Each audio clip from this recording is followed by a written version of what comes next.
जन्नत में लेकर के जाने वाली तीसरी चीज, मेरे प्यारे साथियों, अगर आप जन्नत में जाना चाहते हैं तो एक बड़ा आसान सा काम बता रहा हूं। अगर अल्लाह ने आपको पैसे से नवाजा है, अगर अल्लाह ने आपको दौलत से नवाजा है, अगर हो सके तो किसी यतीम की परवरिश अपने जिम्मे ले लीजिए, किसी यतीम बच्चे को पाल लीजिए। अल्लाह के नबी फरमाते हैं, अना वकाफिलुल यतीम कहातैन। आपने अपनी दोनों उंगलियों से इशारा करके फरमाया कि यतीम की परवरिश करने वाला, यतीम को पालने वाला और यतीम की जिम्मेदारी कबूल करने वाला जन्नत में मोहम्मद रसूलुल्लाह के साथ रहेगा। इतना साथ रहेगा, इतना साथ रहेगा। आपने दोनों उंगलियों से इशारा करके फरमाया कि जैसे ये दोनों उंगलियां एक दूसरे से जुड़ी हुई हैं, एक दूसरे से मिली हुई हैं, यतीम को पालने वाला मेरे साथ जन्नत में इस तरीके से रहेगा। यतीम का बड़ा हक है मेरे भाई। समाज में अगर कोई यतीम बच्चा है, हो सके तो उसकी परवरिश अपने जिम्मे लो, नहीं कर सकते उसकी पढ़ाई का खर्च अपने जिम्मे ले लो। कितने बच्चे हैं बेचारे यतीम हैं, पढ़ने में बड़े टैलेंटेड हैं, मदरसे की फीस नहीं दे पा रहे हैं, और कौम के पास बहुत पैसा है, अपने फालतू कामों के लिए, अपने हराम कामों के लिए बहुत पैसा है। मेरे भाइयों, किसी अच्छे मदरसे में जाओ, पता लगाओ कोई टैलेंटेड लड़का हो, किसी गरीब फैमिली से बिलोंग करता हो, अगर यतीम हो तो बहुत सोने पे सुहागा है। यतीम बच्चा है, मदरसे वालों से कहो मौलाना इस बच्चे की जो भी फीस है साल भर की मैं अपने जिम्मे ले लेता हूँ, ये काम कर लो। चलो पूरी परवरिश नहीं कर सकते, पढ़ाई उसकी अपने जिम्मे ले लो। वो लड़का कल आलिम बनेगा, कल हाफिज बनेगा, दीन का दाई बनेगा, दीन का मुबल्लिग बनेगा, तकरीरें करेगा, खुतबे देगा, किताबें लिखेगा, जो भी इल्म फैलाएगा उसका सवाब आपको मेरे भाइयों मिलता रहेगा। ये भी सदक़े जारिया की एक शक्ल है। अल्लाह के नबी ने फरमाया कि यतीम की परवरिश। तीन चीजें हो गई। नंबर 4, जन्नत में लेकर के जाने वाली चौथी चीज, ये भी बहुत आसान काम है, बस 2 काम आपको करना है। ये हदीस सुना देता हूं। अल्लाह के नबी के एक सहाबी हैं, उनका नाम है हानी रज़ी अल्लाह ताला अन्हु। हानी कहते हैं, मैं अल्लाह के रसूल के पास गया, मैंने कहा, अय अल्लाह के नबी मुझे कोई ऐसा अमल बता दीजिए मायूजिबुल जन्नह, जो जन्नत को वाजिब कर दे। कोई ऐसा काम बता दीजिए कि अगर मैं वो काम करूं तो जन्नत मेरे लिए वाजिब हो जाए, मैं हर हाल में जन्नत में चला जाऊं। अल्लाह के नबी ने फरमाया, अलैका बिहुस्निल कलाम व बज़लित ताम। ऐ मेरे सहाबी, तू 2 काम कर ले, तू जन्नत में चला जाएगा। पहला काम तू ये कर ले, हुस्निल कलाम, जब तू कलाम करे, जब तू बातचीत करे, जब तू गुफ्तगू करे, जब किसी से कोई बात कहे तो तेरी बात का अंदाज अच्छा हो, तेरी बात मीठी हो, तेरा अंदाज मीठा हो, तेरी आवाज में, तेरी बातचीत में मिठास हो, तू कड़े लहजे में बात न करे, तेरी आवाज अच्छी हो, तेरी बातचीत अच्छी हो। आवाज का मतलब ये नहीं कि इंसान अपनी आवाज बदल दे, जो नेचुरल आवाज है वो आवाज में बात करे, लेकिन बात उसकी सही हो, मीठी बात हो, अच्छे अंदाज में लोगों से बात करे, बदतमीजी से बात ना करे। और दूसरी चीज क्या है, वह बज़लित ताम, लोगों को खाना खिलाओ। अब लोगों को खाना खिलाओ में गरीब भी आ गए, रिश्तेदार भी आ गए, मेहमान भी आ गए। आज तो हालात ये हो गए मेरे भाई, घर में मेहमान आता है, शौहर बेचारा घर में आके बीवी से सिर्फ इतना कहता, दो लोग आए हैं, थोड़ा खाना ज्यादा बना दो। बीवी की पेशानी पर बल पड़ जाता, तुमने मुझसे पूछा था, तुम लेके क्यों चले आए? बीवी को 4 रोटी ज्यादा बनानी पड़ गई, कुछ चावल ज्यादा बनाने पड़ गए, कुछ दाल ज्यादा बनानी पड़ गई, कुछ गोश्त में उसको मसाला ज्यादा डालना पड़ गया। बीवी तैश में आ गई, तुमने बगैर मुझसे पूछे मेहमान को क्यों बुलाया? और एक नबी का दौर है मेरे भाइयों, अल्लाह के नबी के पास एक सहाबी आते हैं, अरे अल्लाह के नबी बड़ा भूखा हूँ, खाना खिला दीजिए। आपने अपने घर में पूछवाया, आपकी तमाम बीवियों ने कहा हमारे पास तो अपने खाने के लिए, हम मेहमान को कहां से खिलाएं? आपने सहाबा से फरमाया कि ऐ मेरे सहाबा, कौन मेरे मेहमान को आज रात खाना खिलाएगा? हजरत अबू तलहा रज़ी अल्लाह ताला अन्हु खड़े हुए, ऐ अल्लाह के नबी, मैं आपके मेहमान को खाना खिलाऊंगा। अभी बीवी से पूछा भी नहीं है, अभी पता भी नहीं लगाया घर में आटा बचा है कि नहीं बचा है, चावल बचा है कि नहीं बचा है, गोश्त की बोटी बची है कि नहीं बची है, कुछ नहीं पूछा। अल्लाह के नबी से वादा कर लिया, ऐ अल्लाह के नबी, आपका मेहमान मेरा मेहमान है, मैं आपके मेहमान को खाना खिलाऊंगा। मेहमान का हाथ पकड़ा, घर गए, दरवाजा खटखटाया, बीवी ने दरवाजा खोला, कहा है मेरी बीवी मेहमान को लेके आया हूँ, जल्दी से खाना निकाल दे। बीवी ने कहा अंदर आइए। बीवी किनारे लेके गई, बोली है मेरे सरताज आज तो इतना खाना है कि अगर बच्चे खाएंगे तो हम नहीं खा सकते, हम खाएंगे तो बच्चे नहीं खा सकते, वो खाना तो हमारे बराबर कभी खाना नहीं है। आप तो मेहमान को लेके चले आए, अब बताइए क्या करें। कहा एक काम करो, एक काम करो, बच्चों को सुला दो, बच्चों को सुला दो और मैं मेहमान को घर में लेके आता हूं, खाना प्लेट में ले आओ और मेरे सामने भी खाली प्लेट रहेगा और जैसे ही खाने का टाइम आएगा चिराग की बत्ती बुझा देना। मेहमान को ऐसा लगेगा मैं भी खाना खा रहा हूं, मेहमान का पेट भर जाए, हम दोनों मियां बीवी बाद में कभी खा लेंगे, भूखे रह लेंगे, कोई मसला नहीं। मेरी प्यारी माओ बहनों, आज चिराग लेके ढूंढो, ऐसी बीवियां नहीं मिलेगी, ऐसी औरतें नहीं मिलेगी। हजरत अबू तलहा मेहमान को घर में लेकर के आए, मेहमान के सामने खाना रख दिया, अपने सामने खाली प्लेट रख दिया और चिराग की बत्ती को खाने के टाइम बुझा दिया और झूठ मूठ अपना मुंह चलाने लगे। मेहमान समझा कि ये लोग भी खाना खा रहे हैं, मेहमान ने पेट भर के खाना खा लिया। सुबह हुई, अबू तलहा अल्लाह के नबी के पास आते हैं। अल्लाह के नबी कहते हैं अय अबू तलहा, तुमने और तुम्हारी बीवी ने जो काम किया है मुझे अल्लाह ताला ने वो काम बता दिया है और अल्लाह ताला तुम दोनों मियां बीवी के इस अमल से बहुत खुश हुआ है। ओ लोगों, सहाबा के दौर में इतनी दौलत तो नहीं थी, इतने बड़े बड़े मकानात तो नहीं थे, उनके पास बड़ी बड़ी गाड़ियां तो नहीं थी, मगर सहाबा के दिल बहुत बड़े थे। ओ लोगों, अपने दिल को थोड़ा बड़ा कर दो। अगर तुम्हारे कुछ रिश्तेदार आकर के तुम्हारे घर में खाना खा लें, कुछ मेहमान तुम्हारे घर में आके खाना खा लें, इसमें कोई हर्ज की बात नहीं है। अल्लाह के नबी फरमाते हैं ये दो काम जन्नत में लेकर के जाने वाला है। अलैका बिहुस्निल कलामी व बज़्लित ताम, अपनी गुफ्तगू को अच्छा कर लो और खाना खिलाया करो। ये दो काम ऐसा है जिसकी वजह से तुमको जन्नत मिलेगी। और आगे बढ़िए, जन्नत में लेकर के जाने वाला एक और काम है, जब दुनिया बिस्तर पे सो रही हो या रात में कुछ मनचले किस्म के नौजवान मोबाइल पर किसी के साथ बातचीत में मगन हो, चैटिंग में मगन हो, या कुछ लड़के रात में बैठ करके फिल्में देख रहे हो, रात के उस आखिरी पहर में अगर अल्लाह का कोई बंदा उठ करके तहज्जुद की नमाज पढ़ता है, क़ियामुल लैल करता है और रात की नमाज पढ़ता है, तो ये नमाज भी इंसान को जन्नत में लेकर के जाती है। अल्लाह ने ऐसे लोगों का तज़किरा करते हुए सूरह सजदा के अंदर फरमाया, ततजाफा जुनूबुहुम अनिल मज़ाजि'i यदऊना रब्बहुम खौफन व तमा। मेरे नेक बंदे तो वो हैं, मेरे मुत्तकी बंदे तो वो हैं, मेरे डरने वाले, अल्लाह से डरने वाले बंदे तो वो हैं। जब रात में दुनिया वाले आराम से बिस्तरों पर सोते रहते हैं, वो बिस्तरों से अलग होकर अल्लाह की बारगाह में खड़े होकर के, लेट करके अल्लाह की बारगाह में सजदे कर करके अल्लाह को याद किया करते हैं। व मिम्मा रज़क़नाहुम युनफ़िक़ून, और हमने जो रोजी दी उसमें से वो खर्च भी करते हैं। तहज्जुद की नमाज ये भी इंसान को जन्नत में लेकर के जाती है मेरे भाई। इसीलिए अल्लाह के रसूल जब मदीना पहुंचे, आपने मदीना पहुंचने के बाद सबसे पहला पैगाम जो लोगों को दिया था वो क्या दिया था?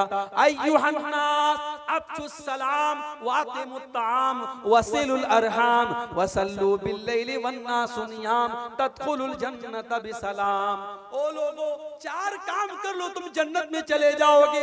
अफ्शुस सलाम, सलाम को फैलाओ, सलाम को बढ़ाओ, सलाम को फैलाओ, ज्यादा से ज्यादा एक दूसरे को सलाम किया करो, सलाम फैलाओ। और दूसरा काम वातिमुत ताम, खाना खिलाया करो, मेहमान को, गरीबों को, रिश्तेदारों को खूब खाना खिलाया करो। वसिलुल अरहाम, और रिश्तों को जोड़ा करो। वसल्लु बिल्लैलि वन्नासु नियाम, और जब रातों में लोग बिस्तर पे सो रहे हो उस टाइम तहज्जुद की नमाज पढ़ा करो, उस टाइम क़ियामुल लैल किया करो। और लोगों, इतना काम अगर तुम कर लोगे तदखुलुल जन्नत बिसलाम, तो बड़े आराम से जन्नत में चले जाओगे। जन्नत में लेकर के जाने वाला एक और काम, 5 टाइम की नमाज फर्ज है, 5 टाइम की पढ़ना है, मगर 2 नमाजें उसमें खास तौर से ऐसी हैं जो आम तौर से हमारी और आपकी छूट जाती है।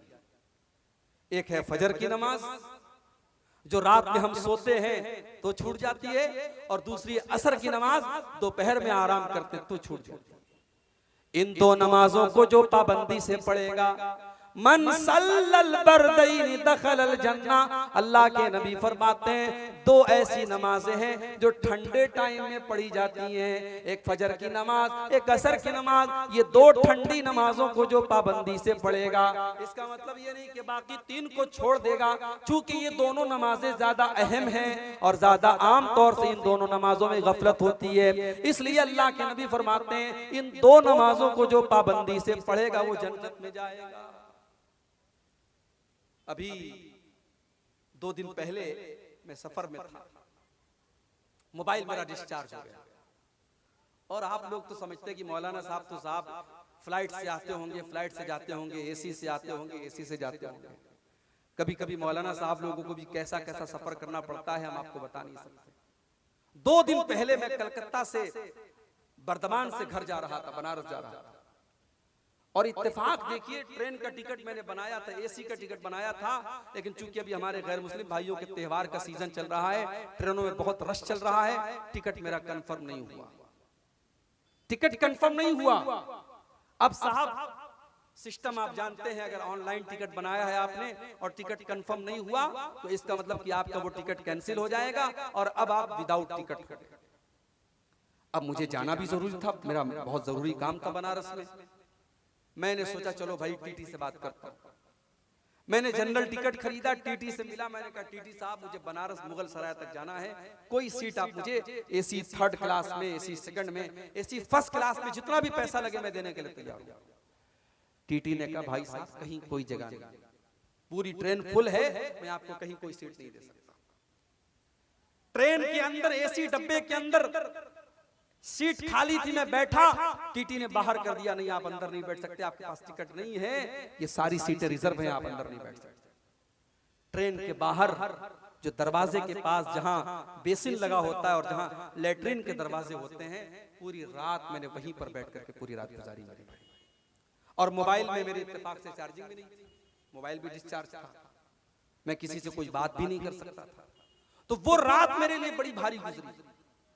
एक तो तकलीफ जो हुई रात भर वहां दरवाजे के पास जो बैठना पड़ा, वहीं लेटना पड़ा, वो तो जो तकलीफ हुई। मोबाइल आज हमारी जरूरत बना है, अगर मोबाइल स्विच ऑफ है, मोबाइल बंद है, तो इंसान ऐसा लगता है कि साहब इस दुनिया में बिल्कुल यतीम हो गया है। इतना ताल्लुक हो गया हमारा मोबाइल से, इतना जुड़ाव, इतना कनेक्शन हो गया हमारा मोबाइल से। मेरे प्यारे नौजवान साथियों, आज 1 घंटा भी अगर आपका मोबाइल डिस्चार्ज हो जाए तो आप बेचैन हो जाते हैं। न जाने किसकी किसकी कॉल आई होगी, न जाने किसका किसका मैसेज आया होगा, और 1 घंटा भी आप मोबाइल के बगैर नहीं रह सकते हैं। लेकिन 24 घंटे में 5 मर्तबा जो अल्लाह ताला के साथ आपका कम्युनिकेशन होता है, जो अल्लाह ताला के साथ आपकी बातचीत होती है, जो आप अल्लाह ताला की बारगाह में खड़े होकर के अल्लाह से बातचीत करते हैं, हमारी 5 टाइम की नमाजें छूट जाती हैं और हमें कोई फर्क नहीं पड़ता है। हमारे कानों पर कोई जू नहीं रेंगती है, हमारे ऊपर कोई फर्क नहीं पड़ता है। मेरे प्यारे साथियों, अल्लाह के नबी फरमाते हैं जिसकी असर की नमाज छूट जाए, फकअन्नमा वुतिरा अहलुहु व मालुहु, वो इतने बड़े नुकसान में पड़ गया, समझो उसके अहल व अयाल खतरे में चले गए, उसका माल खतरे में चला गया, समझो उसका बहुत बड़ा नुकसान हो गया जिसकी असर की नमाज चली गई। इतनी अहमियत है असर की नमाज की। मेरे प्यारे साथियों, नमाज की पाबंदी करो और खास तौर से फजर और असर की नमाज की पाबंदी करो। ये 2 नमाजें हमें जन्नत में लेकर के जाएंगे। और आगे बढ़िए, जन्नत में लेकर के जाने वाला एक और काम, बहुत आसान काम, बहुत सिंपल काम, कुछ नहीं करना है आपको। हर फर्ज नमाज के बाद आयतल कुर्सी को पाबंदी से पढ़ा कीजिए। अल्लाह के नबी फरमाते हैं मन करा आयतल कुर्सी दुबुरा कुल्ली सलाह, हर फर्ज नमाज के बाद जो पाबंदी से आयतल कुर्सी पढ़ता है, ला यमनहु मिन दुखूलिल जन्नत इल्ला अन यमूत, उसको जन्नत में जाने से कोई चीज रोक नहीं सकती है। जैसे ही उसकी मौत हो जाएगी, जब तक वो जिंदा है तब तक वो जन्नत में नहीं जा सकता है, मरने के बाद उसकी जन्नत पक्की है। जो हर फर्ज नमाज के बाद पाबंदी से आयतल कुर्सी पढ़ता है, आयतल कुर्सी छोटे छोटे बच्चों को भी याद होती है, आप याद कर ले मेरे भाई, और कोशिश करें हर फर्ज नमाज के बाद आयतल कुर्सी को जरूर पढ़ें। और सिर्फ फर्ज नमाज के बाद नहीं, रात में बिस्तर पे सोने जब जाएं तब भी आयतल कुर्सी पढ़ के सोया करें। अल्लाह के प्यारे नबी फरमाते हैं जो इंसान रात में सोने के टाइम आयतल कुर्सी पढ़ के सोता है, रात भर अल्लाह की तरफ से एक फरिश्ता उसकी हिफाजत करता है और कोई शैतान उसके करीब नहीं आ सकता। इसलिए आयतल कुर्सी को अपनी जिंदगी का एक पार्ट बना ले, एक हिस्सा बना ले और हर फर्ज नमाज के बाद भी आयतल कुर्सी पढ़ा करें और रात को भी आयतल कुर्सी पढ़ा करें। और आगे बढ़िए, जन्नत में लेकर के जाने वाली एक और चीज, अगर आप जन्नत में जाना चाहते हैं और किसी से आपका झगड़ा चल रहा है, आपका केस चल रहा है और आपको पता है कि आप सही है, सामने वाला गलत है, लेकिन अगर आपको जन्नत में जाना है तो छोटी सी कुर्बानी आपको देनी पड़ेगी।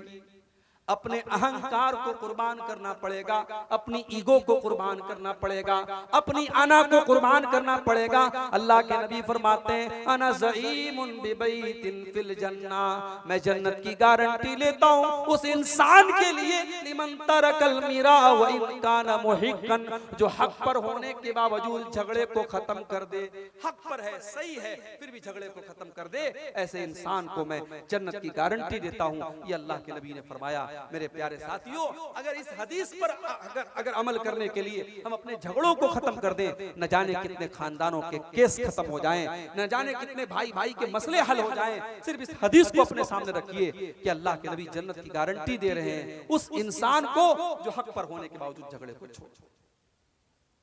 और आगे बढ़िए, जन्नत में लेकर के जाने वाली एक और चीज, बड़ी आसान चीज है, बस हमें इतना काम करना है। अगर अल्लाह ने दौलत से नवाजा है और हमारे पास अल्लाह के घर का हज करने की ताकत है, अल्लाह के घर का हज हम कर सकते हैं, हम पहली फुर्सत में हज कर लें। इंतजार न करें अभी तो मकान पूरा नहीं हुआ, इंतजार न करें अभी तो बेटी की शादी नहीं हुई, इंतजार न करें अभी तो लड़के की शादी नहीं हुई। माफ करना मेरे भाई, लड़के की शादी, लड़की की शादी और मकान का बनवाना ये हज के लिए कोई शर्त नहीं है। अगर आज आपके पास इतनी दौलत है कि आप हज कर सकते हैं तो पहली फुर्सत में आप हज कर लीजिए, इससे पहले कि आप बीमार हो जाएं, इसके पहले कि आपकी दौलत खत्म हो जाए, इसके पहले कि आप हज का वो काम न कर सकें। बहुत सारी मिसालें, बहुत सारी मिसालें हैं। खुद मेरे अपने घर में मेरी वालदा मोहतरमा की बड़ी ख्वाहिश थी हज करने की, फॉर्म भी भरा गया उनका, लेकिन किस्मत में नहीं था, मुकद्दर में नहीं था। इसके पहले कि वो हज करती लॉकडाउन लग गया और लॉकडाउन के बाद उनका इंतकाल हो गया और उनकी हसरत उनके दिल में रह गई। मेरे भाइयों, अगर आपके पास हज करने की ताकत है और आज आप 40 साल के हैं तो 60 साल का इंतजार मत कीजिए, गारंटी नहीं है। हमने कोरोना का दौर देखा, हमने मुख्तलिफ बीमारियों का दौर देखा और अभी बनारस में जो हालात हैं आपको मैं बता नहीं सकता कि क्या हालात हैं। हर घर में कोई ना कोई बीमार चल रहा है। इस वक्त भी एक बीमारी फैली हुई है पूरे बनारस में, उसको बोलते हैं चिकनगुनिया, यानी वो ऐसा बुखार होता है कि बदन के जोड़ जोड़ में दर्द होता है। इस वक्त बनारस के हर घर में 2-4 लोग इस बुखार में मुब्तला हैं और अभी मेरे जानने वालों में, मेरे रिश्तेदारों में 10 लोग ऐसे हैं जो कैंसर की बीमारी में, जो बड़ी खतरनाक बीमारी है कैंसर की बीमारी, उस बीमारी में मुब्तला है और उसमें 2-3 लोगों का इंतकाल भी हो गया है। मेरे भाइयों, हम नहीं जानते कब कौन सी बीमारी हमारे पीछे लग जाएगी, कब कौन सी वबा हमारे ऊपर आ जाएगी। इसलिए अगर हज करने की ताकत है तो हज पहली फुर्सत में कर लो, इस हज का बदला भी जन्नत है। अल्लाह के नबी फरमाते हैं अल हज्जुल मबरूर लैसा लहू जज़ाउन इल्लल जन्ना, अगर कोई इंसान हज मबरूर करता है, अगर नबी के तरीके के मुताबिक हज करता है, उसका बदला जन्नत के सिवा कोई और नहीं है। और एक दूसरी हदीस में अल्लाह के नबी फरमाते हैं मन हज्ज फलम यरफुस वलम यफसुक, जो हज करके आता है और हज के दौरान कोई गलत काम नहीं करता है, कोई गुनाह का काम नहीं करता है, रजा का यौमिन वलदतुमुहु, तो हज करके वो ऐसे लौटता है जैसे आज ही उसकी माँ ने उसको जन्म दिया हो, बिल्कुल गुनाहों से पाक साफ होकर के लौटता है। हज कर लीजिए। इसी तरीके से मेरी प्यारी माँ और बहनों, अगर आप जन्नत में जाना चाहती हैं, बहुत ही सिंपल तरीका बता रहा हूं। एक औरत अगर जन्नत में जाना चाहती है, बहुत ही सिंपल तरीका बता रहा हूं, सिर्फ 4 काम एक औरत कर ले जन्नत में चली जाएगी। अल्लाह के नबी फरमाते हैं इज़ा सल्लतिल मरातु खम्सहा व सामत शहरहा व अताअत ज़ौजहा व अहसनत फरजहा, जो औरत पांचों टाइम की नमाज की पाबंदी करती है, रमजान का रोजा रखती है, अपने शौहर की खिदमत और इताअत करती है और अपनी शर्मगाह की हिफाजत करती है, दखलत मिन अब्वाबिल जन्नति शात, ऐसी औरत जन्नत के जिस दरवाजे से चाहे वो जन्नत में जा सकती है। चार काम सिर्फ एक औरत कर ले, जन्नत की गारंटी अल्लाह के नबी दे रहे हैं, जन्नत के जिस दरवाजे से वो चाहे जन्नत में जा सकती है। इसी तरीके से मेरे प्यारे साथियों, अगर आप जन्नत में जाना चाहते हैं, कभी रात में बैठ करके, कभी तन्हाई में बैठ करके, जब कोई देखने वाला ना हो, कोई कैमरा ना लगाओ, कोई ऑडियो रिकॉर्डिंग न कर रहा हो, कोई वीडियो न बना रहा हो, रात का अंधेरा हो, आप हैं और आपका कमरा है और आपके गुनाहों की स्याही है, अल्लाह की बारगाह में अपने हाथ फैलाइए और अपने गुनाहों को याद करके अल्लाह से माफी मांगिए। वो जो कतरे आपकी आंखों से निकलेंगे मेरे प्यारे साथियों, अल्लाह के नबी फरमाते हैं ऐनानी ला तमस्सुहुमुन नार, दो आंखें ऐसी हैं जो कभी जहन्नम में नहीं जाएंगी, ऐनुन ऐनुन ऐनुन बकत मिन खशियतिल्लाह, एक वो आंख जो अल्लाह के खौफ से रोती है, जिससे आंसू निकलते अल्लाह के खौफ से, वो आंख कभी जहन्नम में नहीं जाएगी। और एक वो आंख वो ऐनुन बातत तहरुसु फी सबीलिल्लाह, अल्लाह के रास्ते में चौकीदारी कर रही है, सरहदों की हिफाजत कर रही है, उस आंख वाले को भी अल्लाह ताला जहन्नम में नहीं डालेगा। दो आंखों को अल्लाह ताला जहन्नम में नहीं डालेगा। अगर हम और आप जन्नत में जाना चाहते हैं, अपनी आंखों को कभी अल्लाह के खौफ से अपनी आंखों में हम आंसू भी ले आए मेरे भाइयों, वो आंसू जो अल्लाह के लिए बहेंगे, वो आंसू भी हमें जन्नत में लेकर के इंशाअल्लाह जाएंगे। और इसी तरीके से अगर आप जन्नत में जाना चाहते हैं तो मेरे प्यारे साथियों, शरीयत ने एक काम और बताया है कि हमेशा सच्चाई का साथ दो, हमेशा सच्चाई का साथ दो, सच बोलो और सच लोगों का साथ दो। अल्लाह के नबी फरमाते हैं अलैकुम बिसिद्क़ि फ़इन्न सिद्क़ यहदी इलल जन्ना, ऐ मेरी उम्मत के लोगों, हमेशा सच्चाई का साथ दो, क्योंकि सच्चाई जन्नत की तरफ लेकर के जाती है। व इय्याकुम वल कज़िब, और झूठ से हमेशा बचो, फ़इन्नल कज़िब यहदी इलन नार, क्योंकि झूठ आपको जहन्नम की तरफ लेकर के जाता है।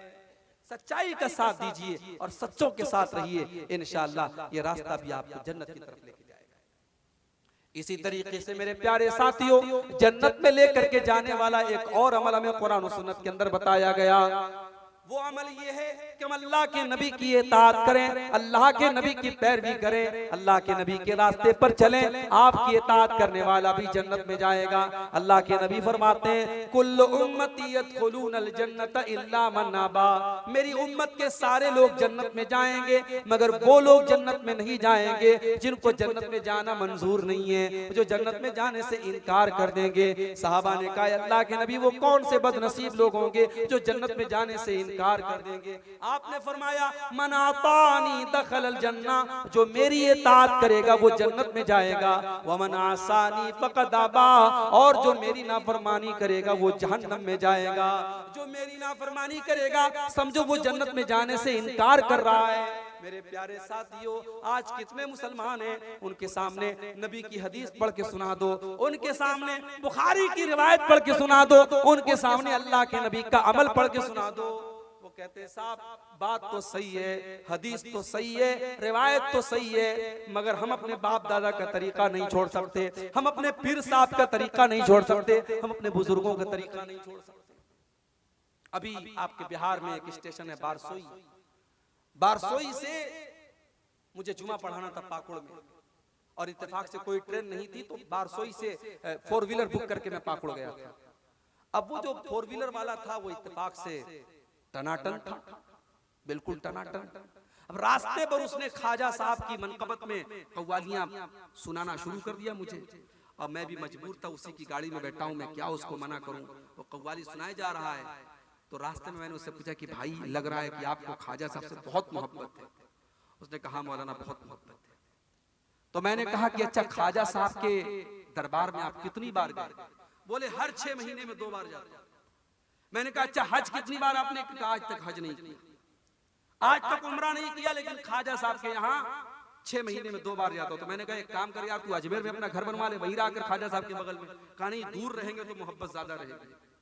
ख्वाजा साहब बुलाते हैं इसलिए हम ख्वाजा साहब के पास जाते हैं। आज कितने मुसलमान हैं जिनके दिलों में गैरुल्लाह की मोहब्बत भरी हुई है मेरे भाई। जब उसका नाम गुलाम मुस्तफा था, बारसोई का रहने वाला वो इंसान, वो ड्राइवर कह लीजिए, उस गाड़ी का मालिक भी वही था। जब मैंने उसको थोड़ी देर समझाया तो उसने कहा मौलाना आप अपना नंबर दे दीजिए, हम जलसा कराएगा तो आपको बुलाएगा। हम कहा आप हमको कभी नहीं बुलाएगा, आप जब हमको बुलाएंगे तो आपके इलाके के लोग तैयार ही नहीं होंगे जब उनको पता लगेगा कि ये तो सलफी मौलवी है। कहा बात तो आप सही बोलते हैं, हमारे गांव वाले तो सब टनाटन लोग हैं, सब सुन्नी लोग हैं, वो तो नहीं बुलाएंगे। कहा मौलाना आपकी बात तो सही है, मगर हमारे बाप दादा का जो तरीका था हम वो तरीका नहीं छोड़ सकते। ये बाप दादा का तरीका हम नहीं छोड़ सकते। मैं नबी की हदीसें सुना रहा हूँ, लेकिन वो कह रहा है कि मैं बाप दादा का तरीका नहीं छोड़ सकता। मेरे भाइयों, एक मोमिन का शेवा क्या होना चाहिए? अल्लाह ताला कुरान में कहता है, इन्नमा कान कौलल मुमिनीन इज़ा दुऊ इलल्लाहि व रसूलिही व रसूलिही लियहकुम बैनहुम अन यक़ूलू समिअना व अताना। एक मोमिन की शान तो ये है, एक मोमिन का हाल तो ये होना चाहिए, जब उसको अल्लाह की तरफ बुलाया जाए, जब उसको रसूल की तरफ बुलाया जाए, तो एक मोमिन की जुबान से बस एक ही जुमला निकलना चाहिए, समीना व अताना, हमने सुन लिया और मान लिया। एक मोमिन की जुबान से कुछ और नहीं निकलना चाहिए। आज हमारा ईमान कमजोर हो चुका है। नबी की हदीसों के सुनने के बाद हम उसकी तावीलें करते हैं और बाप दादा का नाम लेकर के हम उसको ठुकरा देते हैं। अल्लाह के नबी फरमाते हैं, जिसने मेरी इताअत की वो जन्नत में जाएगा और जिसने मेरी नाफरमानी की वो जहन्नम में जाएगा। और एक आखिरी हदीस सुना करके, क्योंकि 3:15 के करीब हो रहा है, एक आखिरी हदीस सुनाता हूँ जन्नत में लेकर के जाने वाला एक आखिरी अमल बयान करके मैं बात खत्म करूंगा। मेरे भाइयों, अगर हम और आप जन्नत में जाना चाहते हैं, एक बड़ा सिंपल तरीका बता रहा हूं आपको। अल्लाह के रसूल के एक सहाबी का वाकया सुना करके, अल्लाह के नबी एक मर्तबा मस्जिद में बैठे हुए थे, सहाबा आपके साथ थे। अचानक आपने दरवाजे की तरफ इशारा करके कहा, यदखुलु अलैकुम मिन हाज़ल बाबि रजुलुन मिन अहलिल जन्ना। अभी इस दरवाजे से एक ऐसा इंसान आने वाला है जो जन्नती है, जो जन्नत में जाएगा। अब सहाबा की नजरें दरवाजे पर टिक गई, देखे कौन आ रहा है जिसको अल्लाह के नबी जन्नती कह रहे हैं। थोड़ी देर के बाद एक अंसारी सहाबी, जो मदीना के रहने वाले अंसारी थे, वो अपने हाथों में अपना चप्पल और जूता लिए हुए थे, वजू करके आ रहे थे, दाढ़ी से वजू का पानी टपक रहा था। उसी हालत में वो आए और आकर के मस्जिद में दाखिल हुए। दूसरा दिन फिर आया, फिर अल्लाह के नबी ने कहा, इस दरवाजे से एक जन्नती आने वाला है। फिर सहाबा ने अपनी नजरें दरवाजे की तरफ टिका दी, फिर वही सहाबी उसी हालत में वजू करके आ रहे हैं, दाढ़ी से वजू का पानी टपक रहा है, हाथों में जूता चप्पल लिए हुए हैं। 3 दिन तक लगातार ऐसा होता है। जब 3 दिन तक लगातार ऐसा होता है तो तीसरे दिन एक सहाबी जिनका नाम अब्दुल्ला बिन अमर बिन आस था, उन्होंने कहा कि मैंने दिल में सोच लिया कि अब मैं पता लगा के रहूंगा कि ये सहाबी, ये अंसारी सहाबी ऐसा कौन सा अमल करते हैं कि अल्लाह के नबी 3 दिन तक लगातार इनको जन्नती कह रहे हैं। हजरत अब्दुल्ला कहते हैं, मैं पीछे पीछे अंसारी के घर गया। जब अंसारी सहाबी अपने घर के दरवाजे में दाखिल होने लगे, मैंने कहा अस्सलाम वालेकुम। कहा भाई साहब वालेकुम अस्सलाम, क्या बात है? कहा मेरे बाप से झगड़ा हो गया है, मेरे बाप से कुछ इख्तिलाफ हो गया है और मैंने कसम खा ली है कि मैं 3 दिन तक अपने बाप के घर में नहीं जाऊंगा। ऐ मेरे भाई, मैं 3 दिन तक आपके घर में मेहमान बन करके रहना चाहता हूं, कि आप तैयार हैं? अंसारी साहबी ने कहा कोई बात नहीं, आप 3 दिन तक मेरे घर में रह सकते हैं।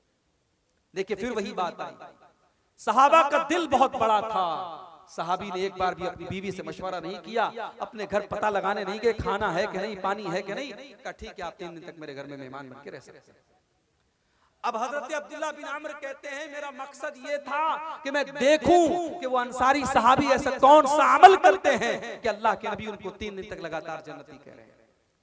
हजरत अब्दुल्ला कहते हैं, मैं 3 दिन तक अंसारी सहाबी के मकान में रहा, उनकी एक एक हरकत पर मैंने नजर रखी, मुझे कोई खास अमल उनका नजर ना आया। जैसे हम नमाज पढ़ते थे वो भी नमाज पढ़ते थे, जैसे हम इबादत करते थे वो भी करते थे। वो तो मजदूरी का काम करते थे, मेहनत का काम करते थे। वो जब रात में आते थे तो तहज्जुद की नमाज भी नहीं पढ़ते थे। रात में जब बिस्तर पे सो जाते थे तो फजर में उठा करते थे। हाँ, रात में अगर नींद खुलती थी तो सुभान अल्लाह पढ़ लिया करते थे, अल्हम्दुलिल्लाह पढ़ लिया करते थे, अल्लाहू अकबर पढ़ लिया करते थे, अल्लाह की तस्बीह बयान कर लिया करते थे। कहा कि जब 3 दिन गुजर गया, मैंने कहा है मेरे अंसारी भाई, मैंने आपसे बहाना किया था, न मेरे बाप से कोई झगड़ा हुआ है, न मैंने कोई कसम खाई थी। मैं दरअसल ये देखना चाहता था, अल्लाह के प्यारे नबी ने 3 दिन तक लगातार आपको जन्नती कहा था। मैं देखना चाहता था ऐसा कौन सा अमल आप करते हैं कि अल्लाह के नबी ने आपको 3 दिन तक लगातार जन्नती कहा है। मेरे प्यारे साथियों, अंसारी सहाबी का जवाब सुनो और जरा अपने अपने सीने पर हाथ रख के सोचो, क्या ये चीज आज हमारे अंदर मौजूद है?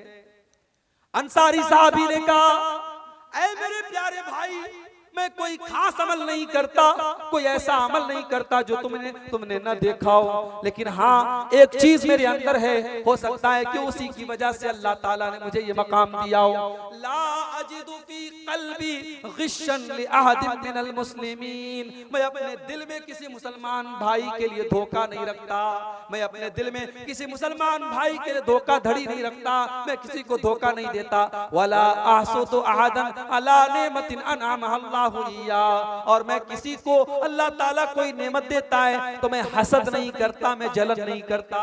मेरे दिल में न हसद है, न कीना है, न कपट है। हो सकता है इसी की वजह से ये मकाम मिला हो। हजरत अब्दुल्ला ने कहा इसी की वजह से तुमको ये मकाम मिला है। मेरे प्यारे साथियों, जन्नत में जाना है, अपने दिल को कीनों से पाक करो, अपने दिल को कपट से पाक करो, अपने दिल को हसद से पाक करो। आज भाई भाई से हसद कर रहा है, पड़ोसी पड़ोसी से हसद कर रहा है, रिश्तेदार रिश्तेदार से हसद कर रहा है। किसी ने दौलत ज्यादा कमा ली, उसकी दौलत देख करके हसद, किसी ने ज्यादा नाम कमा लिया, उसका नाम देख करके हसद, किसी ने अच्छा मकान बना लिया, उसका मकान देख करके हसद। मेरे भाई हसद मत करो, अल्लाह तेरे मुकद्दर में जो है वो तुझे मिल करके रहेगा, उसके मुकद्दर में जो है वो उसे मिल करके रहेगा। आपके हसद करने से आपका नुकसान है, उसका कोई नुकसान नहीं है। मेरे प्यारे साथियों, ये चीज भी अगर अपने अंदर हम पैदा कर लें, अपने दिल को पाक और साफ कर लें, तो इंशाअल्लाह जन्नत में लेकर के जाने वाली ये चीज भी है। मेरे अजीज भाइयों, मेरे बुजुर्गों, आज जरूरत इस बात की है, जन्नत में लेकर के जाने वाले मुख्तलिफ आमाल मैंने आपके सामने बयान किए। ये आमाल सिर्फ बयान करने के लिए और सिर्फ मजा लेने के लिए नहीं है, ये चीजें अपने अंदर हम पैदा करें। मैंने तौहीद बयान की, हम अपनी तौहीद की हिफाजत करें। मैंने अपनी शर्मगाह की हिफाजत की बात कही, हम अपनी शर्मगाह की हिफाजत करें। मैंने जबान की हिफाजत की बात कही, हम जबान की हिफाजत करें। मैंने तकवा की बात कही, हम तकवा अपने अंदर पैदा करें। मैंने मेहमानों को और गरीबों को खाना खिलाने की बात कही, वो जज्बा हम अपने अंदर पैदा करें। ये जितनी बातें बयान हुई हैं, इन पर अमल करने की जरूरत है। मेरे प्यारे साथियों, अल्लाह कुरान में कहता है, वमन अरादल आखिरता वसअलहा सअयहा वहुवा मुमिन, कि जो आखिरत में अपना घर बनाना चाहता है उसे कोशिश करनी पड़ेगी, उसे अमल करना पड़ेगा। सिर्फ आरज़ू कर लेने से और तमन्ना कर लेने से और चाहने से आपको जन्नत नहीं मिलेगी। यही चंद बातें थी। आइए हम अल्लाह से दुआ करें, रब्बुल आलमीन हमने जो बातें बयान की हैं, और आज इस जलसे में आप मगरिब बाद और इशा बाद से प्रोग्राम चल रहा था, जो बातें आपने उलमा की जुबान से सुनी है, रब्बुल आलमीन हमें उन सब पर अमल करने की तौफीक अता फरमाए। आज जिस मौजू पर मैं कुछ आपके सामने गुफ्तगू करना चाहता हूं, उस मौजू का ताल्लुक हमारे और आपके परवरदिगार ने, हमारे रब ने हमें इनाम देने के लिए और हमें सजा देने के लिए दो अलग अलग मकामात बनाए। सजा देने के लिए जो जगह है, जो मकाम है, उसका नाम है जहन्नम, और जो इनाम की जगह है, जो बदले, जो रिवार्ड की जगह है, जहां नेकियों का हमें फल मिलेगा, उस जगह का नाम है जन्नत। तो आज की हमारी तकरीर का टॉपिक है, वो कौन सी चीजें हैं, वो कौन से आमाल हैं, वो कौन सी एक्टिविटीज हैं जो हमें जन्नत में लेकर के जाएंगी। जाहिर है बहुत सारी चीजें हैं, हम कुछ चुनिंदा चीजें आपके सामने बयान करें। इसके पहले कि हम उन आमाल को बयान करें, उन चीजों को बयान करें जो हमें जन्नत में लेके जाती हैं, पहले हम ये समझ लेते हैं कि जन्नत है क्या। जन्नत का लफ्ज अरबी जुबान में ऐसे बाग को जन्नत कहा जाता है जो इतना घना हो कि जमीन नजर ना आती। असल में जन्ना के माने अरबी में किसी चीज का गायब होना, इसीलिए जिन्नात को जिन कहा जाता है, क्योंकि जिन जो होते हैं वो हमें नजर नहीं आते, वो अदृश्य होते हैं, इनविजिबल होते हैं, हम उन्हें नहीं देख सकते, वो हमें देखते हैं। तो जन्नत कहते हैं उस बाग को जिसमें इतने पेड़ हो, इतने दरख्त हो कि जमीन नजर ना आ रही हो ऊपर से, उसको कहते हैं जन्नत। और शरीयत में जन्नत उस मकाम का नाम है जो अल्लाह रब्बुल आलमीन ने अपने नेक बंदों के लिए तैयार करके रखी। अब वो जन्नत कैसी है, उसमें क्या क्या मिलेगा, वो एक अलग टॉपिक है। बस आप इतना समझ लीजिए कि जन्नत हमारे तसव्वुर से, हमारी सोच से, हमारी इमेजिनेशन से बहुत ऊपर की चीज, जो हम सोच नहीं सकते, जन्नत उससे भी ऊपर की चीज। दुनिया में टॉप से टॉप नेमतें, चाहे वो माल की नेमत हो, चाहे वो खूबसूरती की नेमत हो, चाहे वो औरत की नेमत हो, चाहे वो खाने पीने की लज्जतें हो, दुनिया में जितनी तरीके की लज्जतें और नेमतें हैं वो जन्नत की नेमतों के सामने कूड़ा है, कूड़ा। जन्नत कैसी है, बस एक आयत कुरान की अपने सामने रखें। अल्लाह ताला फरमाता है सूरह सजदा के अंदर, जुमा के दिन फजर की नमाज अगर आप पढ़ते होंगे मस्जिद में तो सूरह सजदा की तिलावत इमाम साहब पहली रकात में करते हैं और ये आयत जरूर आपके सामने गुजरती है। फला तालमु नफ्सुम मा उख्फिय लहुम मिन कुर्रति अयुन जज़ाअम बिमा कानू यअमलून। हमने अपने बंदों की आंखों की ठंडक के लिए, उनके दिल के सुकून के लिए, उनके दिल के करार के लिए, उनको सुकून पहुंचाने के लिए हमने जन्नत में कौन कौन सी नेमतों को तैयार करके रखा है। फला तालमु नफ्सुन, कोई नहीं जानता, कोई सोच भी नहीं सकता, कोई तसव्वुर भी नहीं कर सकता कि हमने जन्नत में कौन कौन सी नेमतों को तैयार करके रखा है। और अल्लाह के नबी फरमाते हैं, बुखारी की रिवायत है, अल्लाह के नबी फरमाते हैं कि अल्लाह ताला कहता है, आदतुल इबादी अस्सालिहीन मा ला ऐनुन रात वला उज़ुनुन समियत वला खतर अला क़ल्बि बशरिन। ऐ मेरे बंदो, मैंने जन्नत में अपने बंदों के लिए जिन नेमतों को तैयार करके रखा है, न तो किसी कान ने सुना है, न तो किसी आंख ने देखा है, न किसी दिल में उनका ख्याल आया है, न किसी ने सोचा भी होगा कि ऐसी नेमतें मिलेंगी। भाई दुनिया में आप खाना खाते हैं, भूख लगती है, खाना खाते हैं, आपकी पसंद का खाना आया तो थोड़ा ज्यादा खाते हैं।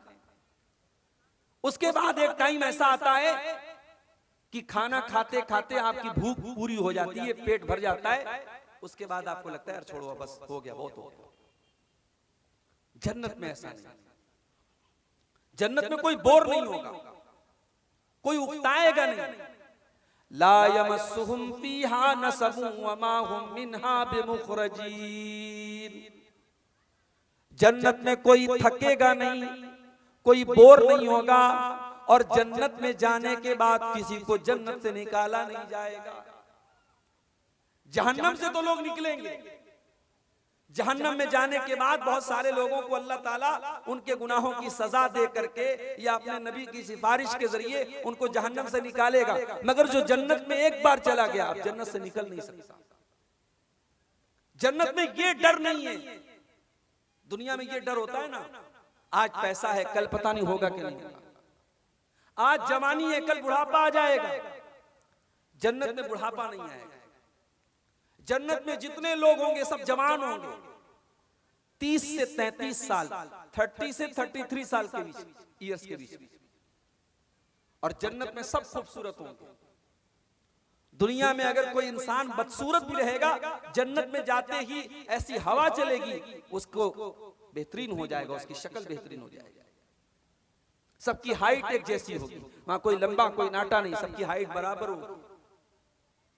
और जन्नत की औरतें, अल्लाह अकबर,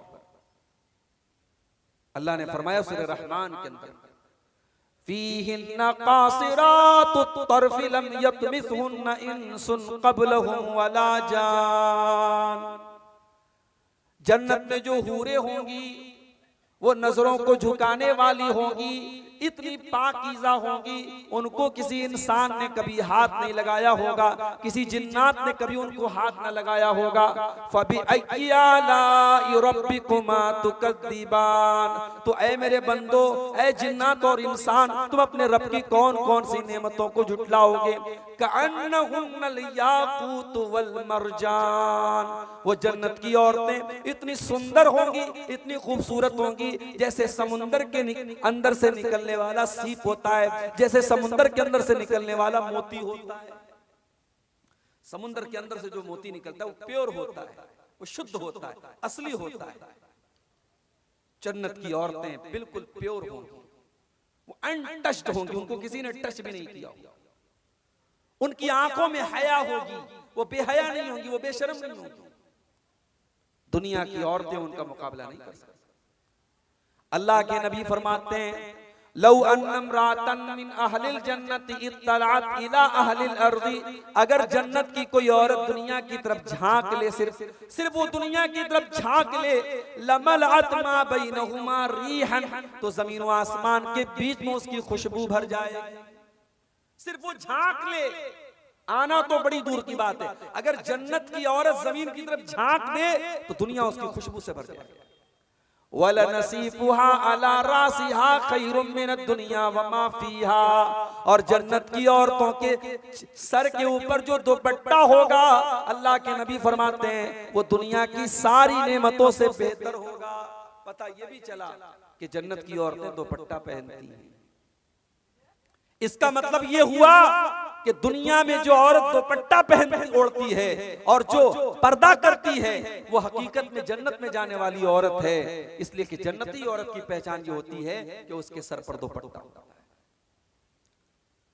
दुनिया में आज कटिहार में मैं आपसे पूछूं, साहब सबसे महंगी जमीन कहां की?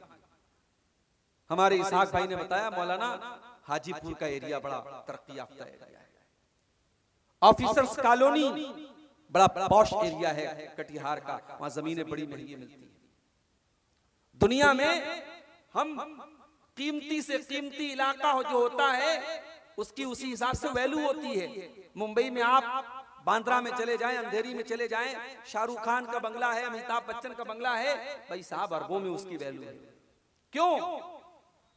वही उतना बड़ा बंगला आप मुंबई के किसी आउटर में चले जाएं, उसकी वो वैल्यू नहीं है। जगह की वैल्यू होती है, जगह की वैल्यू होती है कि मुंबई के सेंटर में, मुंबई के खूबसूरत इलाके में वो बंगला है। दुनिया के बेहतरीन से बेहतरीन इलाके जन्नत के सामने बेकार है मेरे। अल्लाह के नबी फरमाते हैं, जन्नत में एक कोड़ा रखने की जगह, एक कोड़ा कितना बड़ा होता है? ज्यादा से ज्यादा 1 हाथ का होता है। हम ये कह सकते हैं जन्नत में 1 स्क्वायर फीट एरिया, जन्नत में 1 स्क्वायर फीट एरिया, अल्लाह के नबी फरमाते खैरुम मिनद दुनिया व मा फीहा, दुनिया की तमाम नेमतों से बेहतर है। दुनिया में बेहतरीन से बेहतरीन इलाके जन्नत के 1 स्क्वायर फीट एरिया का मुकाबला नहीं कर सकते। ओ लोगों, कितने बड़े नादान हैं हम। कटिहार के पॉश एरिया में मकान बनाने के लिए कितनी मेहनत करते हैं हम, दुनिया में जमीन और जायदाद के लिए कितनी मेहनत करते हैं, और जन्नत में जाने के लिए हम कोई मेहनत नहीं करते। जन्नत के लिए मेहनत करो। इसीलिए अल्लाह कुरान में कहता है, वसारिउ इला मगफिरतिन मिर रब्बिकुम व जन्नतिन अर्जुहा समावात वल अर्ज़ु उइद्दत लिल मुत्तकीन। ऐ मेरे बंदो, तुम आपस में एक दूसरे से आगे निकलने की कोशिश करो, तुम मेहनत करो, तुम दौड़ धूप करो अल्लाह की जन्नत को पाने के लिए, जिस जन्नत की चौड़ाई जमीन व आसमान के बराबर है, और जिस जन्नत को अल्लाह ताला ने मुत्तकी लोगों के लिए तैयार करके रखा है। दुनिया में औरतों के साथ बड़े मसाइल हैं साहब, बहुत सारी गंदगियां उनके साथ लगी हैं। जन्नत की औरतें हर किस्म की गंदगी से पाक हैं। दुनिया में हम खाना खाते हैं तो साथ में लेटरिन भी करते हैं। जन्नतियों को लेटरिन की हाजत नहीं। खाना खाया उन्होंने, उसके बाद पसीना हुआ और पसीने के जरिए उनका खाना हजम हो गया, फिर दोबारा भूख लगेगी। उनको जो चाहिए उनके खाने पीने की सारी नेमतें जन्नत के अंदर अवेलेबल है। ये है जन्नत मेरे भाई। कभी इंशाअल्लाह इस पर हम अलग से बात करेंगे कि जन्नत की नेमतों का कुरान और सुन्नत में क्या जिक्र किया गया। आज का हमारा टॉपिक ये है वो कौन सी ऐसी चीजें हैं जो जन्नत में हमें लेकर के जाती है। और ये बात नोट कर लीजिए, कामयाबी ये नहीं है कि आप लाल बत्ती वाली गाड़ी पर घूमें। कामयाबी ये नहीं है कि बिहार गवर्नमेंट में आपको मिनिस्टर बना दिया जाए, गांव का प्रधान बना दिया जाए, विधानसभा का विधायक बना दिया जाए और गांव में सबसे ज्यादा दौलत आपके पास हो जाए। कामयाबी ये नहीं है मेरे भाई। कामयाबी मेरे रब की नजर में, कामयाबी अल्लाह की नजर में क्या है? कुरान का 3रा पारा खोलो, सूरह आल इमरान के अंदर अल्लाह फरमाता है, फमन ज़ुज़िया अनिन नारि व उदखिलल जन्नत फक़द फ़ाज़ व मल हयातुद दुनिया इल्ला मताउल गुरूर। मेरे बंदो, हकीकत में कामयाब तो वो इंसान है जिसको हमने जहन्नम से बचा लिया और जिसको जन्नत में डाल दिया। जो जन्नत में चला गया वही कामयाब है। और जो दुनिया के चक्कर में पड़ा हुआ है वो कान खोल करके सुन ले, वमल हयातुद दुनिया इल्ला मताउल गुरूर। दुनिया की जिंदगी तो धोखा है, धोखा। बड़ा नाज था फिरौन को अपनी हुकूमत पर। फिरौन ये समझता था हुकूमत ये कामयाबी है, लेकिन फिरौन जो अपनी हुकूमत और बादशाहत पर बहुत गुरूर करता था, बहुत नाज करता था, जो मूसा अलैहिस्सलाम का मजाक उड़ाया करता था, अल्लाह ताला ने उसी फिरौन को पानी में डुबा डुबा करके मार डाला। पानी में डूब करके मर गया। और जब मरने लगा तो फिरौन कहता है कि मैं अल्लाह के ऊपर ईमान लाता हूँ, मैं उस अल्लाह के ऊपर ईमान लाता हूँ जिस अल्लाह के ऊपर बनी इसराइल ईमान लाते हैं। अल्लाह ने फरमाया, आल आना वक़द असैत मिन क़ब्लु, ऐ फिरौन आज तक तो तू हमारी नाफरमानी करता रहा, आज तक तो तू हमारा मजाक उड़ाता रहा और आज अपने सामने मौत को देख करके तू ईमान ले आया। फल यौमा नुनज्जीका बिबदनिका लितकून लिमन खल्फका आयतन। ऐ फिरौन आज हम तुझे इस पानी के अंदर मौत की नींद तो सुनाएंगे, मगर ऐ फिरौन हम तेरी डेड बॉडी को सलामत रखेंगे, तेरे बदन को सलामत रखेंगे, तेरी डेड बॉडी को आने वाली नस्लों के लिए बाकी रखेंगे। आने वाली नस्लें देखेंगी। देखो फिरौन बहुत बड़ा बादशाह था, मगर अल्लाह ने उसका अंजाम क्या किया? जब उसने अल्लाह की नाफरमानी की, जब उसने अल्लाह का मजाक उड़ाया, अल्लाह ने उसका अंजाम क्या किया? तेरी लाश देख करके दुनिया इबरत हासिल करेगी। बहुत पैसे वाला था कारून, उसने दौलत को कामयाबी समझा हुआ था। जब वो कपड़ा पहनकर सज संवर करके सज धज करके निकला करता था तो उसकी कौम के लोग बेचारे बड़े बड़े जोश में आकर के कहते थे, या लैता लना मिस्ल मा ऊतिया कारून, ऐ काश हमारे पास भी उतनी दौलत आ जाए जितनी दौलत कारून के पास है। इतनी दौलत थी कारून के पास कि कुरान कहता है, व आतैनाहु मिनल कुनूज़ि मा इन्न मफातिहु लतनु बिल उस्बति उलिल कुव्वा, कि कारून के खजानों की चाबियों को बड़े बड़े पहलवान बड़ी मुश्किल से उठाया करते थे। इतना खजाना था, इतनी दौलत थी और कारून को अपनी दौलत पर बड़ा नाज भी था। कारून कहा करता था, इन्नमा ऊतीतुहु अला इल्मिन, ये दौलत तो मेरे बाप दादा से मुझे नहीं मिली है, मैंने इसको वरासत में नहीं पाया है, ये दौलत तो मेरी नॉलेज से मिली है, मेरे टैलेंट से मिली है, मैं इस लायक था इसलिए मुझको ये दौलत मिली है। अल्लाह ने फरमाया ठीक है, अब हम तुझे मजा चखाते हैं। अल्लाह फरमाता है, फखसफना बिही व बिदारिहिल अर्ज़ा, हमने कारून को और कारून के महल को, कारून के खजाने को जमीन के अंदर धसा दिया। कारून की सारी दौलत भी कारून के साथ जमीन के अंदर दफन हो गई। इस दुनिया की औकात क्या है मेरे भाई? अल्लाह ने एक लफ्ज में बता दिया ये दुनिया क्या है। वमल हयातुद दुनिया इल्ला मताउल गुरूर, ये दुनिया तो धोखे का सामान है, ये दुनिया धोखेबाज है, ये दुनिया बेवफा है। इस दुनिया ने आज तक किसी के साथ वफा नहीं की है। आप बेईमानी करेंगे, आप दूसरों का हक मारेंगे, कुछ जमीन बना लेंगे, कुछ जायदाद बना लेंगे, मगर मेरे प्यारे साथियों, जिस दिन मौत आएगी, जिस दिन दिल की धड़कन बंद हो जाएगी, जिस दिन सांसों की डोर थम जाएगी, सारी जमीन जायदाद आपके बच्चों की हो जाएगी, आपके घर वालों की हो जाएगी, और आपके हाथ क्या जाएगा?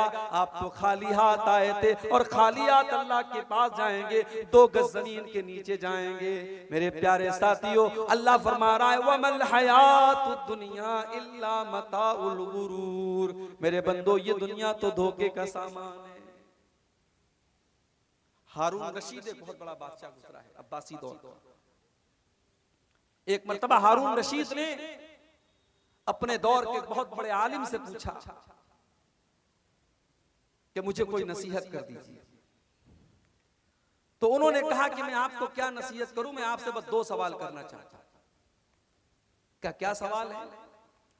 कहा मान लीजिए कि आप सफर पे निकले हैं, रेगिस्तान में आप सफर कर रहे हैं और बहुत जोर से आपको प्यास लगी है और दूर दूर तक पानी आपको नजर नहीं आ रहा, और प्यास इस कदर लगी हुई है कि पानी न मिला तो आप मर जाएंगे। इतने में आता है एक आदमी और उसके पास एक प्याला है और प्याले में 2 घूंट पानी है। वो कहता है बादशाह सलामत, ये 2 घूंट पानी मैं आपको दे सकता हूँ, शर्त ये है कि आप अपनी आधी हुकूमत मुझे दे दें, मैं ये 2 घूंट पानी आपको दे दूंगा। तो बादशाह सलामत, आप ये बताइए कि आप क्या करेंगे, उसको हुकूमत दे देंगे या नहीं देंगे? बादशाह ने कहा अगर ऐसी बात है, अगर मेरी जान खतरे में आ चुकी है, मैं इस कदर प्यासा हूं कि मुझे पानी न मिला तो मैं मर जाऊंगा, तो जान से बढ़ के क्या है, मैं आधी हुकूमत दे करके वो 2 घूंट पानी पी करके अपनी जान बचा लूंगा। फिर उस आलिम ने कहा अच्छा एक बात बताइए, कुछ और आगे आप बढ़े, आपने पानी तो पी लिया, अब वो पानी आपके बदन के अंदर अटक गया, आपको पेशाब लग रहा है, पेशाब की जरूरत महसूस हो रही है, मगर पेशाब का रास्ता बंद हो गया है, पेशाब निकल ही नहीं रहा है, आप तड़प रहे हैं, आप मछली की तरह तड़प रहे हैं, लेकिन पेशाब का रास्ता आपका रुक चुका है, पेशाब आपका बाहर नहीं निकल पा रहा है, आप दर्द के मारे बेचैन हैं। इतने में एक दूसरा आदमी आता है और वो कहता है बादशाह सलामत, मैं आपका पेशाब निकाल सकता हूँ, मैं ऐसी दवा दे सकता हूँ, ऐसा तरीका बता सकता हूँ कि आपकी पेशाब निकल आएगी और आपको इस तकलीफ से निजात मिल जाएगी। शर्त ये है कि आप अपनी आधी हुकूमत मुझे दे दें। तो आप क्या करेंगे, उसे दे देंगे आधी हुकूमत? हारून रशीद ने कहा अगर ऐसा मामला आ गया, मेरी जान पर बन चुकी है और पेशाब रुक जाने की वजह से मैं तकलीफ में पड़ गया हूं, तो मैं तो यही करूंगा, मैं आधी हुकूमत उसको दे दूंगा और मैं उसका ऑफर कबूल कर लूंगा। कहा है बादशाह सलामत, बस जिस हुकूमत की औकात ये है कि पानी के चंद कतरे और पेशाब के चंद कतरों से ज्यादा आपकी हुकूमत की वैल्यू नहीं है, ऐ बादशाह सलामत इस हुकूमत पर कभी नाज न करना, इस हुकूमत पर कभी गुरूर न करना, इस हुकूमत पर कभी इतराना नहीं, कभी तकब्बुर न करना। आज आप देख रहे हैं जिनके हाथ में पावर है वो अपने पावर का कैसा इस्तेमाल कर रहे हैं। वो राहत इंदौरी ने कहा था ना, जो आज साहिबे मसनद है कल नहीं होंगे, किराएदार है, जाती मकान थोड़ी है, ये कुर्सी और इख्तिदार ये किसी की मीरास नहीं है, आज कोई है कल कोई होगा। इंसान को अपने पावर और कुर्सी का कभी नाजायज फायदा नहीं उठाना चाहिए। तो अल्लाह ने फरमाया कि कामयाबी तो ये है कि तुम्हें जन्नत मिल जाए और तुम जहन्नम से बचा लिए जाओ। और दुनिया को कामयाबी समझने वालों कान खोल करके सुन लो, वमल हयातुद दुनिया इल्ला मताउल गुरूर, दुनिया की जिंदगी तो धोखे का सामान है।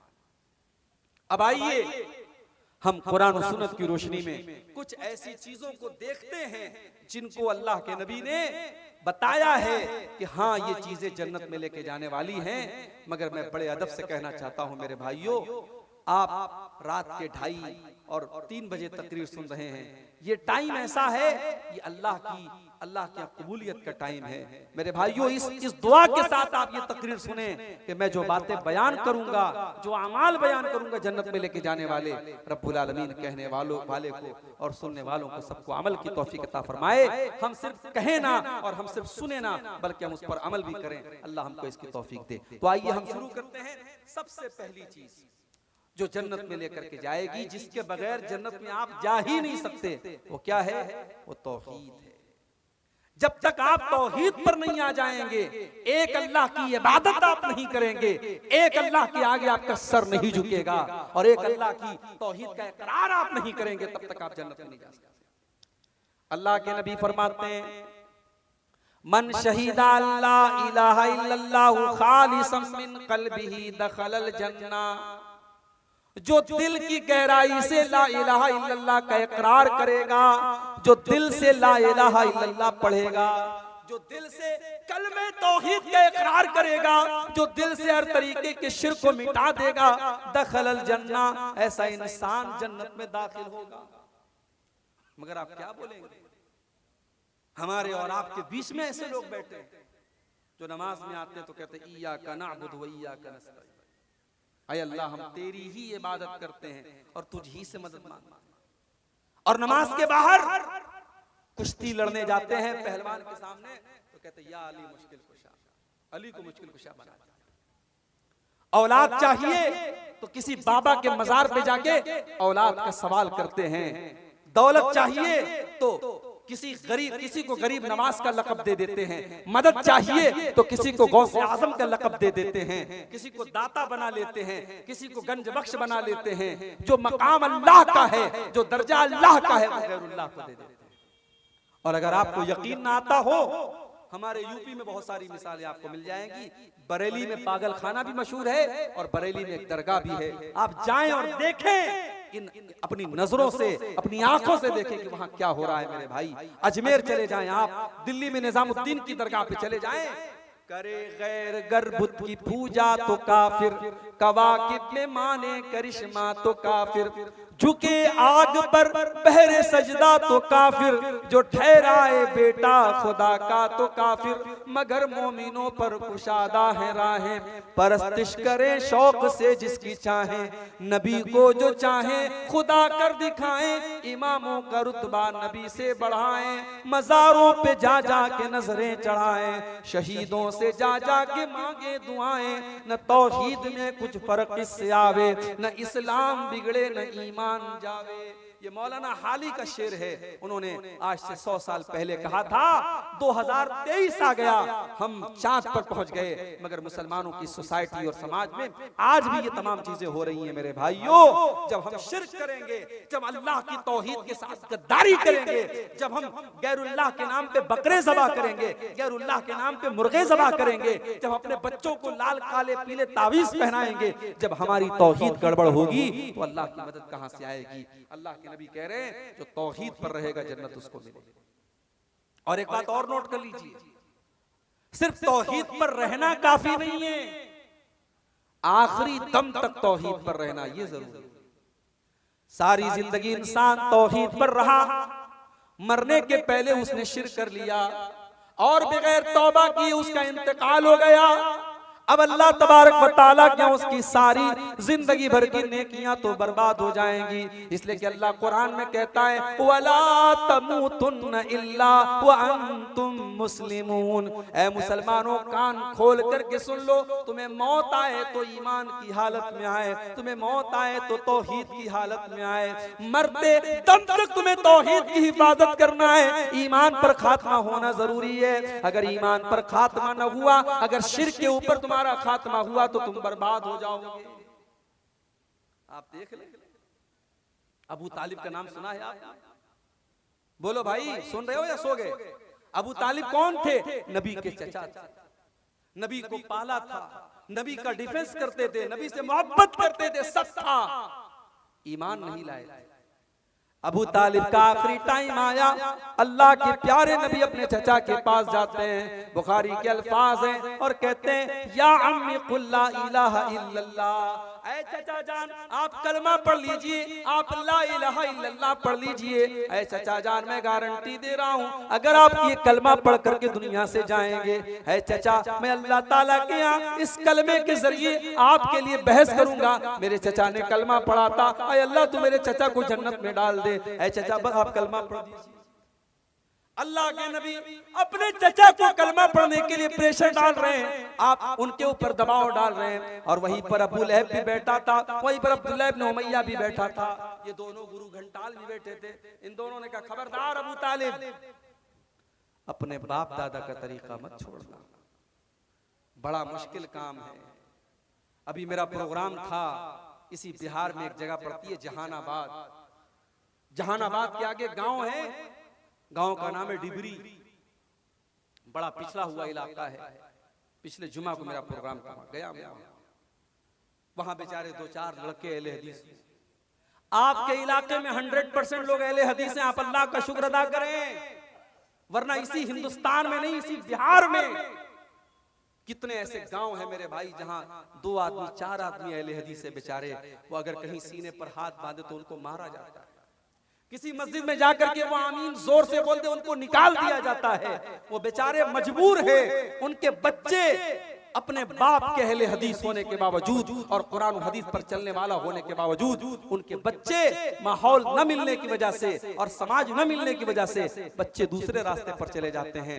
मेरे भाइयों, आपकी बिरादरी शेरशाबादी बिरादरी में आज अल्हम्दुलिल्लाह अगर 100% आप कुरान और हदीस पर चलने वाले हैं तो बहुत बड़ी नेमत है। इस नेमत पर आप अल्लाह का जितना शुक्र अदा करें। वो गांव, वहां 2-4 लोग बेचारे अहले हदीस और बाकी लोग सब वही पुराने बाप दादा के ढर्रे पे चले आए।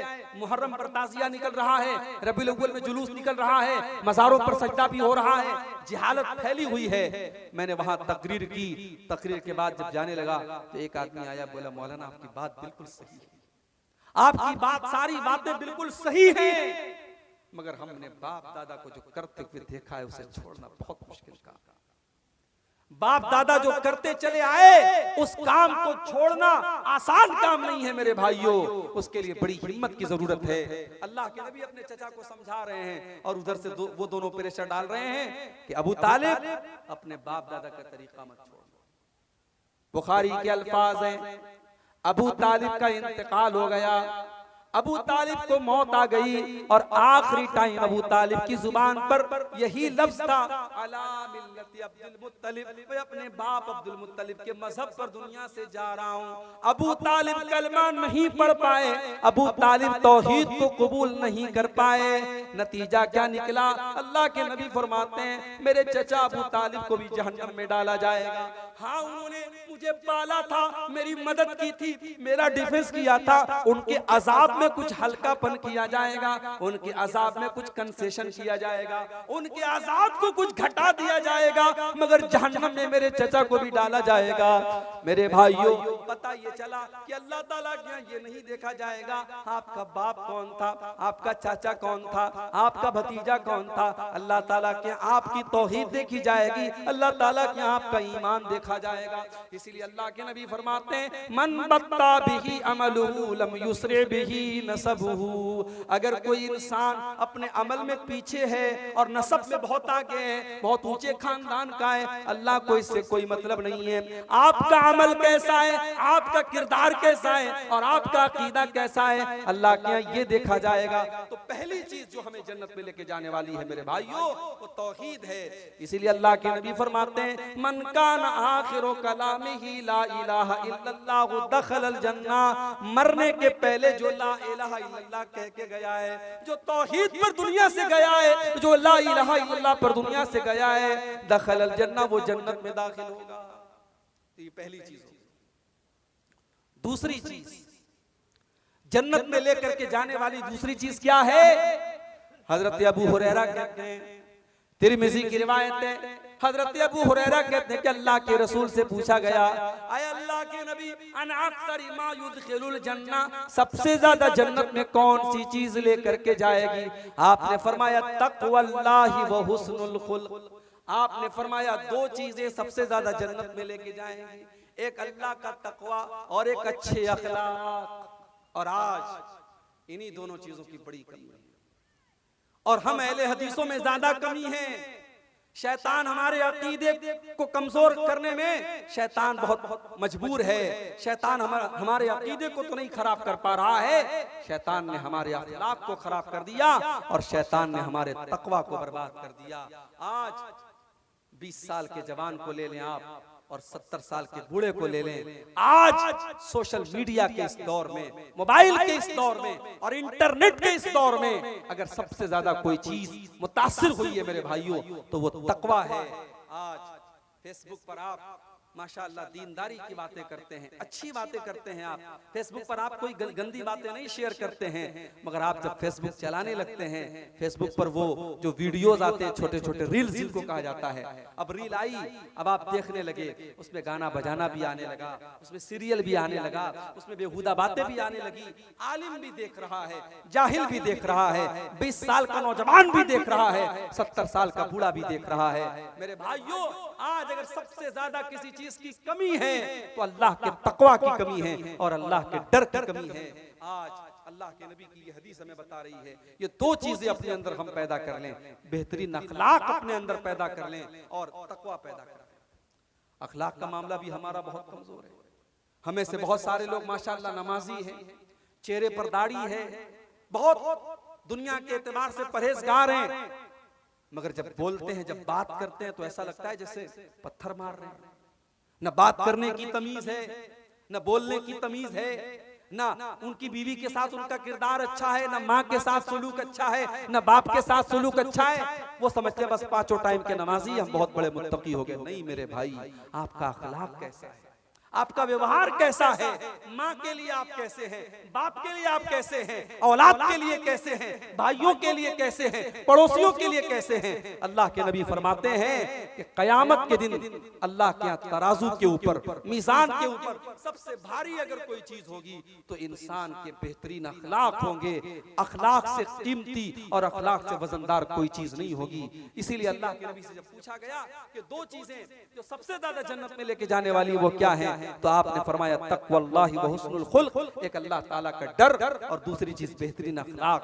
फिर पूछा गया अल्लाह के नबी सबसे ज्यादा जहन्नम में लेकर के जाने वाली कौन सी चीज है, सबसे ज्यादा लोग जहन्नम में क्यों जाएंगे?